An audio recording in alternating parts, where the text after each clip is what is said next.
श्रीगणेशाय नमः। श्रीसूर्याय नमः। सूर्यस्तोत्रम्। देवाऊचुः नमस्ते ऋक्ष्वरूपाय सामरूपाय ते नमः।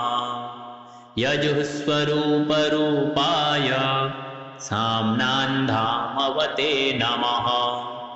ज्ञानैकधामभूताय निर्धूततमसे नमः। शुद्धज्योतिष्वरूपाय विशुद्धायामलात्मने। वरिष्ठाय वरेण्याय परस्मै परमात्मने। नमोऽखिलजगद्व्यापी स्वरूपायात्ममूर्तये। इदं स्तोत्रवरं रम्यं श्रोतव्यं श्रद्धया नरैः। शिष्यो भूत्वा समाधिस्थो दत्त्वा देयं गुरोरपि। न शून्यभूतैः श्रोतव्यमेतत्तु सफलं भवेत्। सर्वकारणभूताय निष्ठायै ज्ञानचेतसाम्। नमः स्वरूपरूपाय प्रकाशात्मस्वरूपिणे। भास्कराय नमस्तुभ्यं तथादिनकृते नमः। सर्वरीहेतवे चैव सन्ध्याज्योत्स्नाकृते नमः। त्वं सर्वमेतद्भगवन् जगदुद्भ्रमता त्वया। भ्रमत्याविद्धमखिलं ब्रह्माण्डं सचराचरम्। त्वदंशुभिरिदं स्पृष्टं सर्वं सञ्जायते शुचि। क्रियते त्वत्करैः स्पर्शात् जालादीनां पवित्रता। होमदानादिको धर्मो नोपकाराय जायते। तावद्यावन्न संयोगी जगदेतत्त्वदंशुभिः। ऋचस्ते शकलाह्येता यजुंस्येतानि चान्यतः। सकलानि च सामानि निपतन्ति त्वदङ्गतः। ऋन्मयस्त्वं जगन्नाथ त्वमेव च यजुर्मयः। यतः साममयश्चैव ततो नाथ त्रयीमयः। त्वमेव ब्रह्मणो रूपं परं चापरमेव च। मूर्तामूर्तस्तथा सूक्ष्मः स्थूलरूपस्तथा स्थितः। निमेषकाष्ठादिमयः कालरूपः क्षयात्मकः। प्रसीद स्वेच्छया रूपं स्वस्तेजः शमनं कुरु। देवाऊचुः नमस्ते ऋक्ष्वरूपाय सामरूपाय ते नमः। यजुःस्वरूपरूपाय साम्नान्धामवते नमः। ज्ञानैकधामभूताय निर्धूततमसे नमः। शुद्धज्योतिष्वरूपाय विशुद्धायामलात्मने। वरिष्ठाय वरेण्याय परस्मै परमात्मने। नमोऽखिलजगद्व्यापी स्वरूपायात्ममूर्तये। इदं स्तोत्रवरं रम्यं श्रोतव्यं श्रद्धया नरैः। शिष्यो भूत्वा समाधिस्थो दत्त्वा देयं गुरोरपि। न शून्यभूतैः श्रोतव्यमेतत्तु सफलं भवेत्। सर्वकारणभूताय निष्ठायै ज्ञानचेतसाम् नमः स्वरूपरूपाय प्रकाशात्मस्वरूपिणे भास्कराय नमस्तुभ्यं तथादिनकृते नमः सर्वरीहेतवे चैव सन्ध्याज्योत्स्नाकृते नमः त्वं सर्वमेतद्भगवन् जगदुद्भ्रमता त्वया भ्रमत्याविद्धमखिलं ब्रह्माण्डं सचराचरम् त्वदंशुभिरिदं सृष्टं सर्वं सञ्जायते शुचि क्रियते त्वत्करैस्पर्शात् ज्वालादीनां पवित्रता होमदानादिको धर्मो नोपकाराय जायते तावद्यावन्नसंयोगी जगदेतत्त्वदंशुभिः ऋचस्ते शकलाह्येता यजुंस्येतानि चान्यतः सकलानि च सामानि निपतन्ति त्वदङ्गतः ऋन्मयस्त्वं जगन्नाथ त्वमेव च यजुर्मयः यतः साममयश्चैव ततो नाथ त्रयीमयः त्वमेव ब्रह्मणो रूपं परं चापरमेव च मूर्तामूर्तस्तथा सूक्ष्मः स्थूलरूपस्तथा स्थितः निमेषकाष्ठादिमयः कालरूपः क्षयात्मकः प्रसीद स्वेच्छया रूपं स्वस्तेजः शमनं कुरु देवाऊचुः नमस्ते ऋक्ष्वरूपाय सामरूपाय ते नमः यजुःस्वरूपरूपाय साम्नान्धामवते नमः ज्ञानैकधामभूताय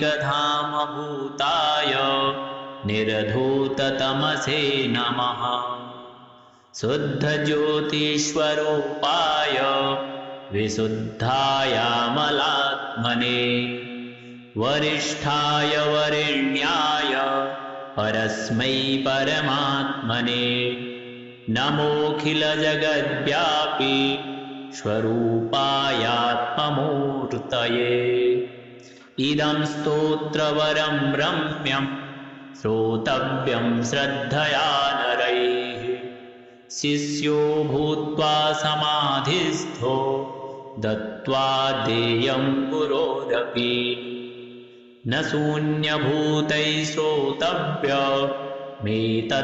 सफलं भवेत् सर्वकारणभूताय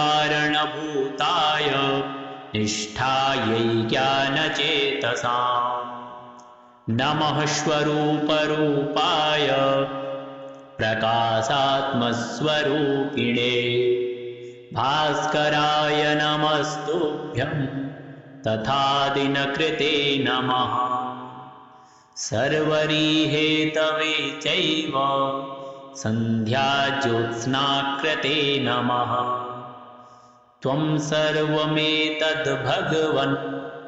जगदुद्भ्रमता त्वया भ्रमत्याविद्धमखिलं ब्रह्माण्डं सचराचरम् त्वदंशुभिरिदं सृष्टं सर्वं सञ्जायते शुचि क्रियते त्वत्करैस्पर्शात्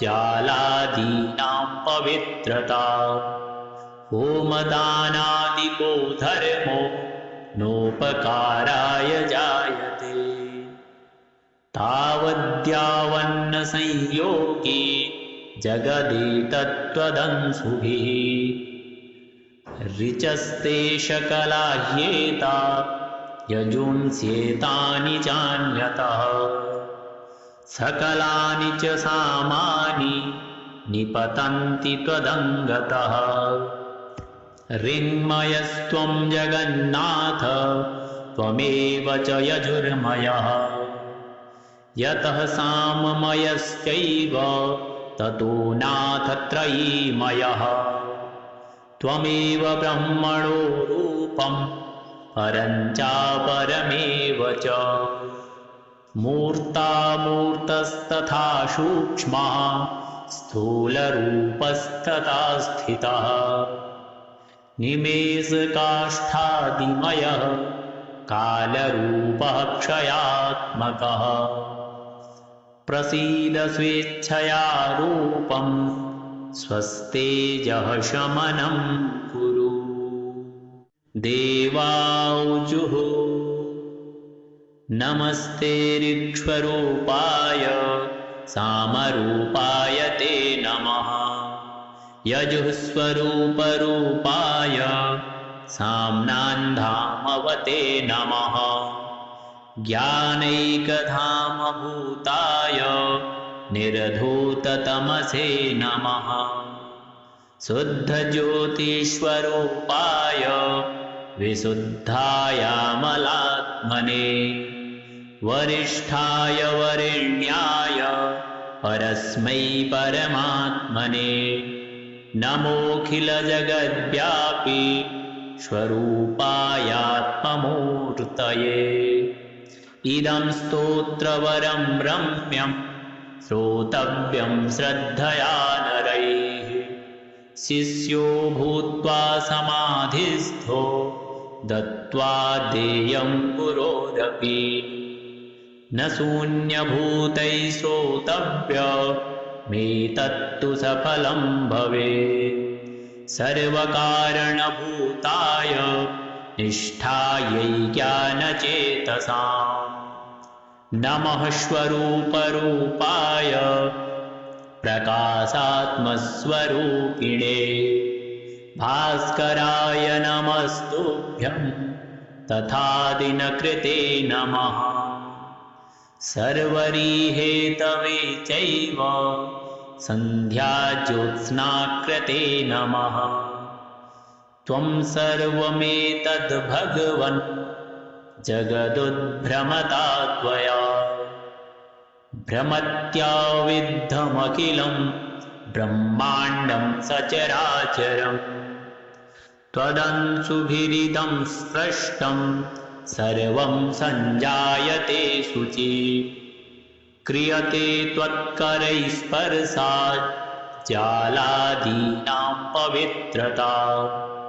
होमदानादिको धर्मो नोपकाराय जायते तावद्यावन्न संयोगी जगदेतत्त्वदंशुभिः ऋचस्ते शकलाह्येता यजुंस्येतानि चान्यतः सकलानि च सामानि निपतन्ति त्वदङ्गतः ऋन्मयस्त्वं जगन्नाथ त्वमेव च यजुर्मयः यतः साममयश्चैव ततो नाथ त्रयीमयः त्वमेव ब्रह्मणो रूपं परं चापरमेव च मूर्तामूर्तस्तथा सूक्ष्मः स्थूलरूपस्तथा स्थितः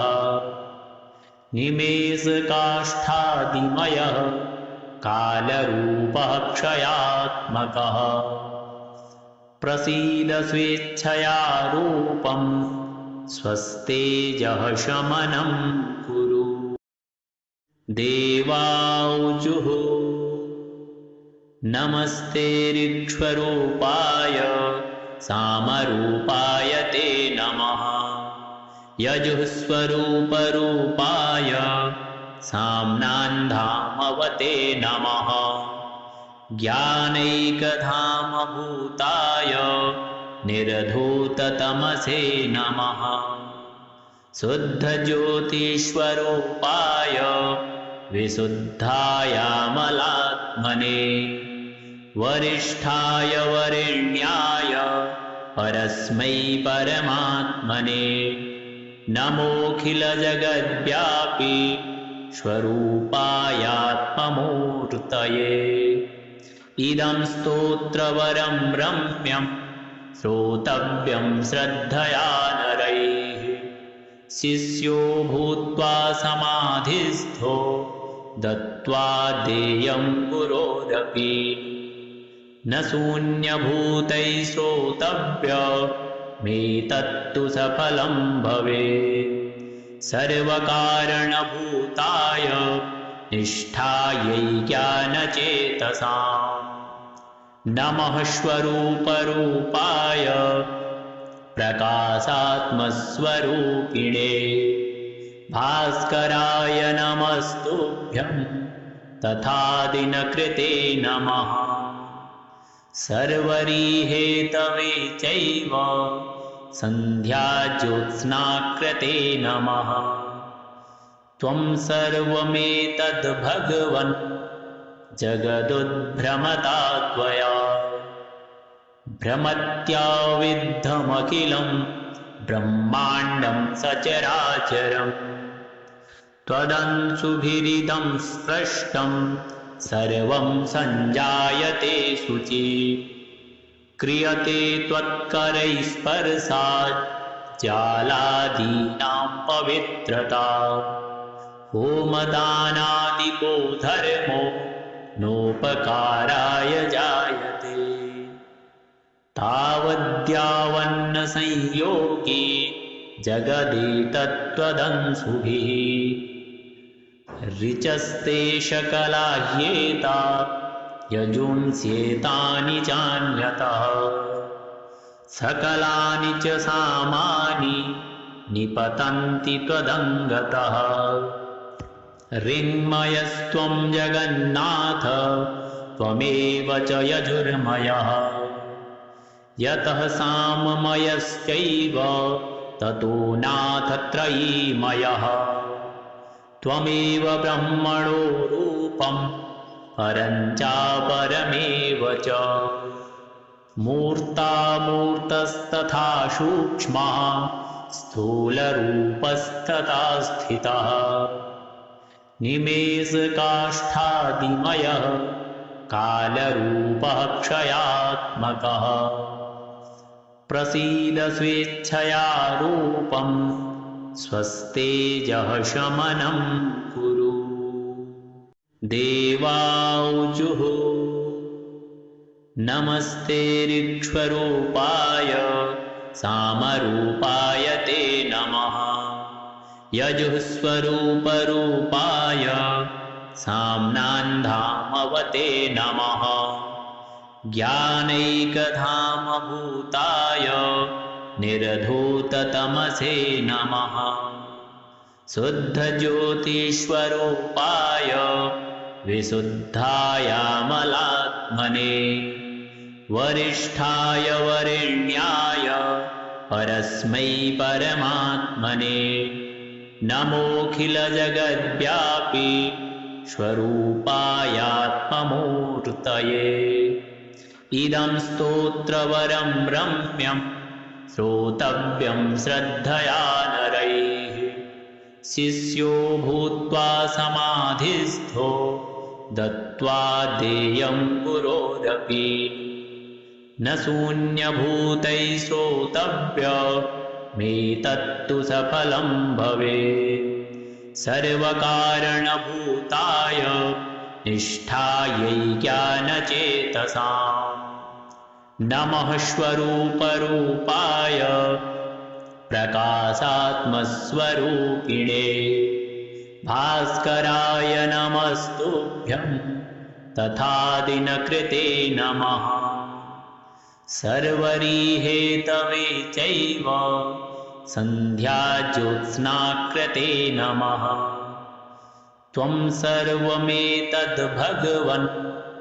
जगदुद्भ्रमता त्वया भ्रमत्याविद्धमखिलं ब्रह्माण्डं सचराचरम् त्वदंशुभिरिदं स्पृष्टं सर्वं सञ्जायते शुचि क्रियते त्वत्करैः स्पर्शात् ज्यालादीनां पवित्रता होमदानादिको धर्मो नोपकाराय जायते तावद्यावन्नसंयोगी जगदेतत्त्वदंशुभिः ऋचस्ते शकलाह्येता यजुंस्येतानि चान्यतः सकलानि च सामानि निपतन्ति त्वदङ्गतः ऋन्मयस्त्वं जगन्नाथ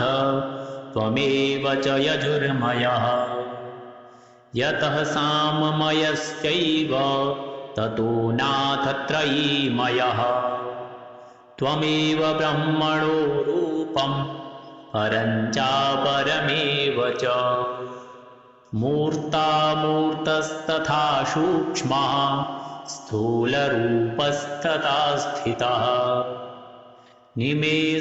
निमेषकाष्ठादिमयः कालरूपः क्षयात्मकः प्रसीद स्वेच्छया रूपं स्वस्तेजः शमनं कुरु देवाऊचुः नमस्ते ऋक्ष्वरूपाय सामरूपाय ते नमः यजुःस्वरूपरूपाय साम्नान्धामवते नमः ज्ञानैकधामभूताय निर्धूततमसे नमः शुद्धज्योतिष्वरूपाय विशुद्धायामलात्मने वरिष्ठाय वरेण्याय परस्मै परमात्मने नमोऽखिलजगद्व्यापी स्वरूपायात्ममूर्तये इदं स्तोत्रवरं रम्यं श्रोतव्यं श्रद्धया नरैः शिष्यो भूत्वा समाधिस्थो दत्त्वा देयं गुरोरपि न शून्यभूतैः श्रोतव्यमेतत्तु सफलं भवेत् सर्वकारणभूताय निष्ठायै ज्ञानचेतसां नमः स्वरूपरूपाय प्रकाशात्मस्वरूपिणे भास्कराय नमस्तुभ्यं तथादिनकृते नमः सर्वरीहेतवे चैव सन्ध्याज्योत्स्नाकृते नमः त्वं सर्वमेतद्भगवन्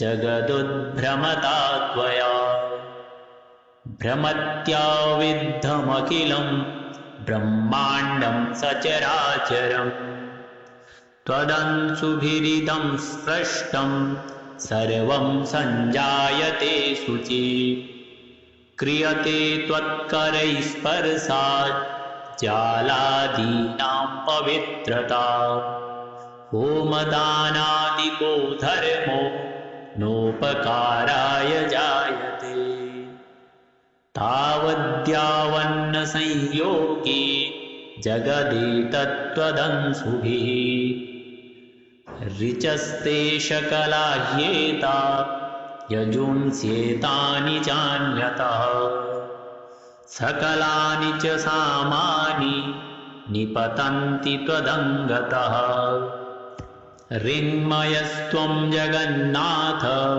त्वमेव च यजुर्मयः यतः साममयश्चैव ततो नाथ त्रयीमयः त्वमेव ब्रह्मणो रूपं परं चापरमेव च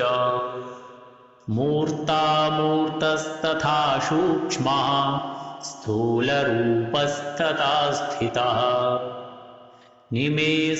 निमेषकाष्ठादिमयः कालरूपः क्षयात्मकः प्रसीद स्वेच्छया रूपं स्वस्तेजः शमनं कुरु देवाऊचुः नमस्ते ऋक्ष्वरूपाय सामरूपाय ते नमः। यजुःस्वरूपरूपाय साम्नान्धामवते नमः। ज्ञानैकधामभूताय निर्धूततमसे नमः। शुद्धज्योतिष्वरूपाय विशुद्धायामलात्मने वरिष्ठाय वरेण्याय परस्मै परमात्मने नमोऽखिलजगद्व्यापी स्वरूपायात्ममूर्तये। इदं स्तोत्रवरं रम्यं श्रोतव्यं श्रद्धया नरैः। शिष्यो भूत्वा समाधिस्थो दत्त्वा देयं गुरोरपि। न शून्यभूतैः श्रोतव्यमेतत्तु सफलं भवेत्। सर्वकारणभूताय निष्ठायै ज्ञानचेतसाम् नमः। स्वरूपरूपाय प्रकाशात्मस्वरूपिणे भास्कराय नमस्तुभ्यं तथादिनकृते नमः। सर्वरीहेतवे चैव सन्ध्याज्योत्स्नाकृते नमः। त्वं सर्वमेतद्भगवन् जगदुद्भ्रमता त्वया। भ्रमत्याविद्धमखिलं ब्रह्माण्डं सचराचरम्। त्वदंशुभिरिदं सृष्टं सर्वं सञ्जायते शुचि। क्रियते त्वत्करैः स्पर्शात् ज्वालादीनां पवित्रता। होमदानादिको धर्मो नोपकाराय जायते। तावद्यावन्नसंयोगी जगदेतत्त्वदंशुभिः। ऋचस्ते शकलाह्येता यजुंस्येतानि चान्यतः। सकलानि च सामानि निपतन्ति त्वदङ्गतः। ऋन्मयस्त्वं जगन्नाथ त्वमेव च यजुर्मयः। यतः साममयश्चैव ततो नाथ त्रयीमयः। त्वमेव ब्रह्मणो रूपं परं चापरमेव च। मूर्तामूर्तस्तथा सूक्ष्मः स्थूलरूपस्तथा स्थितः। निमेषकाष्ठादिमयः कालरूपः क्षयात्मकः। प्रसीद स्वेच्छया रूपं स्वस्तेजः शमनं कुरु।